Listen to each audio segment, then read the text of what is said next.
Oke, kita lanjutkan. Mas Pipin ini, bagaimana posisi PKS? Apakah akan mengikuti dua koleganya PKB dan Nasdem yang langsung merapat ke pemerintahan Pak Prabowo? Atau bertahan?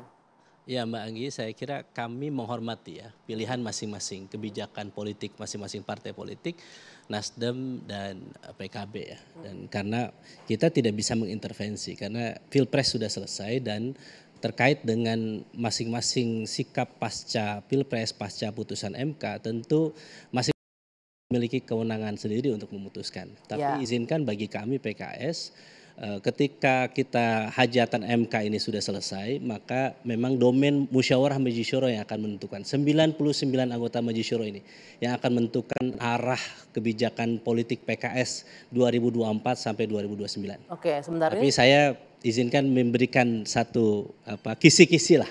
Kira-kira bagaimana proses pengambilan kebijakan di PKS. Gimana? Jadi 99 anggota Majelis Syuro ini yang akan memutuskan akan melihat pertama adalah maslahat dan madorotnya. Lebih banyak kira-kira maslahatnya di dalam atau di luar pemerintahan. Kita akan dilihat kira-kira kalau di dalam kira-kira kita bisa melakukan perubahan dan perbaikan enggak? Atau memang lebih baik di luar? Ketika 2004-2009 lalu kami memilih untuk berada di dalam pemerintahan di era Pak SBY. Ya. Kami yakin waktu itu bisa memberikan kontribusi yang terbaik, ada Menteri Pertanian, Menteri Sosial dan sebagainya.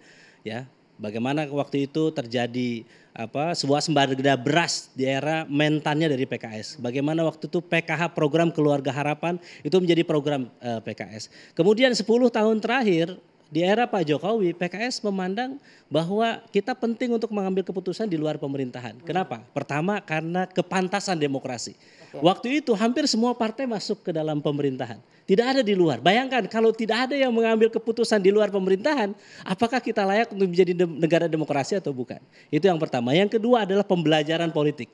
Pendidikan politik kepada masyarakat, yang menang silahkan jadi the ruling party, yang kalah silahkan menjadi oposisi, sehingga nanti ada check and balances di situ. Yang ketiga adalah untuk mengakomodir aspirasi masyarakat. Banyak masyarakat ya dalam berbagai kasus ya Bang, saya ingat betul ya selama 10 tahun ini mengajarkan kepada kita bahwa ketika pemerintah tidak ada oposisi maka kecenderungan dominan yang mendominasi bahwa seakan-akan menghegemoni semua kebijakan itu. Contoh misalnya waktu itu kami dari PKS menolak satu-satunya waktu itu partai yang menolak rancangan undang-undang haluan ideologi Pancasila. Mohon izin ya Bang Andreas. Yang waktu itu dibawa oleh pemerintah dan kami waktu itu menolak. Kenapa? Karena ini bahaya. Mengkerdilkan Pancasila menjadi Trisila dan menjadi Ekasila. Dan contoh lagi apa? Misalnya Undang-Undang Cipta Kerja. Jadi persoalan Undang-Undang Cipta Kerja waktu itu banyak merugikan masyarakat. Anak-anak muda saat ini ketika kita ingin bekerja susah untuk bekerja karena salah satunya banyak persyaratan yang merugikan para tenaga kerja.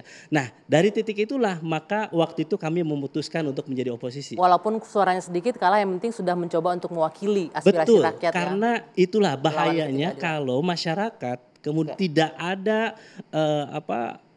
tempat untuk menyalurkan aspirasi, bisa jadi cara-cara tidak demokratis dilakukan. Jadi kami waktu itu merasakan betul bahwa suara masyarakat itu disampaikan kepada kami. Banyak penolakan kenaikan harga BBM, kenaikan harga beras saat ini disuarakan kepada PKS. Mas Pipin, ini kalau yang saya tangkap ini aromanya sih kayaknya mau bertahan oposisi ya. Tapi ini saya mau tampilkan dulu yang ini nih. Bagaimana sekjennya PKS menyebutkan akan mengatur pertemuan dengan Prabowo. Ada PKS ingin temui Prabowo dalam waktu dekat. Ini kata sekjennya. Sekjennya ini masuk dari 99 yang memutuskan juga nggak nanti?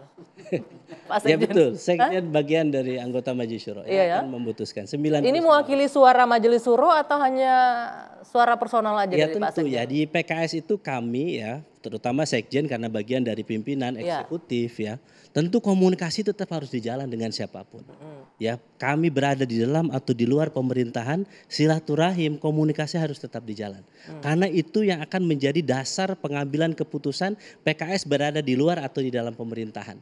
Karena bagaimanapun keputusan kami di dalam atau di luar, kami kan harus tahu kira-kira kalau di luar maslahatnya seperti apa, di dalam maslahatnya seperti apa. Kalau Mas Pipin sendiri melihat mana banyak yang maslahat atau mudorotnya kalau PKS bergabung? Ya, masalahnya saya yang bukan penentunya. Enggak, saya ingin pendapat personalnya. Saya kalau sebagai jubir tentu saya tidak bisa menyampaikan pendapat pribadi.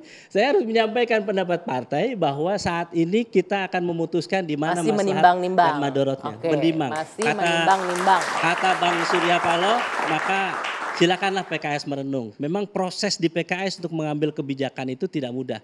Jadi ketika musyawarah memutuskan itu harus berdasarkan masukan dari struktur PKS, dari pusat sampai ke daerah, ke akar rumput. Kemudian kita akan lihat bagaimana survei melihat kira-kira konstituennya pemilih kecenderungannya PKS ke dalam atau di luar pemerintahan. Sehingga apa? Kami tidak mau mengkhianati aspirasi dari struktur kader PKS. Sehingga kebijakan yang dilakukan oleh PKS sampai saat ini, kenapa kami suaranya itu konstan? Ada kenaikan dari pemilu ke pemilu. Karena komitmen sama konstituen terhadap suara rakyat, suara para pemilih PKS. Ini berbicara kolega Anda nih, berarti nggak komit tuh ya PKB sama Nasdem? Kami harus menghormati pilihan itu. Menghormati, dan tentu ada hitung-hitungan. Ya, masing-masing partai punya penilaian sendiri untuk bergabung atau tidak. Tapi kalau kita lihat kan ini kan dari awal 3 partai yang mengusung. Bagaimana Anda melihat 2 rekan partai sudah menyeberang langsung seperti itu? Jadi saya kira tadi kita tidak bisa mengeneralisir ya. Masing-masing itu punya pertimbangan dalam memutuskan di dalam atau di luar pemerintahan. Saya kira sama-sama terhormat, sama-sama bermartabat, tinggal masing-masing berhitung kira-kira maslahatnya lebih banyak di luar atau di dalam pemerintahan. Oke, saya Termasuk penasaran. PKS itu mungkin tidak, misalnya masuk ke dalam pemerintahan, mungkin. Mungkin dari luar, mungkin. Karena sejak awal kami siap berada di dalam maupun di luar pemerintahan. Pertanyaannya mau ditinggal pemilih atau enggak gitu kan? Betul, kami tidak akan cawe-cawe, tidak akan mengemis untuk mendapatkan kekuasaan. Karena apa? Sesungguhnya ketika kita masuk ke dalam pemerintahan, maka kita harus siap bahwa yang kita berikan memang yang terbaik untuk bangsa dan negara. Bagaimana? Begini, Mbak Anggi, target kita sebetulnya baik di dalam maupun di luar, tujuannya apa sih? Indonesia adil, makmur, sejahtera.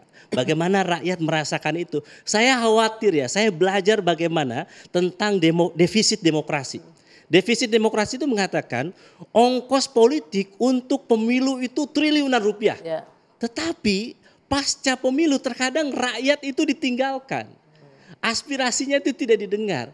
Dan yang jadi persoalan adalah ketika pemilu tidak bisa menyelesaikan persoalan yang dihadapi oleh rakyat seperti pengangguran, kemiskinan, harga-harga meningkat, kurs rupiah semakin melemah, dan yang paling sangat menyedihkan adalah ketika pemilu selesai korupsi merajalela di mana-mana. Mas Pipin, ini saya penasaran ini. Kemarin kan sudah bertemu ini Pak SP dengan presidennya PKS. Pak SP kan jelas tuh ngomong, ini saya katakan ke teman-teman PKS coba renungkan.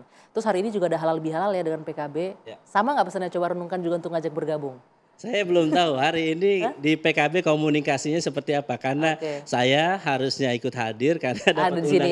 Belum ada update ya. Tetapi bagi kami ya poinnya tadi. Kami hadir, saling menghormati, kita sudah saling memaafkan, pemilu sudah selesai, kita sudah koalisi kemarin di Koalisi Perubahan, sudah mengusung Pak Anies dan Gus Muhaimin, dan kemudian selanjutnya monggo mari kita kembali ke masing-masing partai ya. Dan saling menghormati pilihan politik.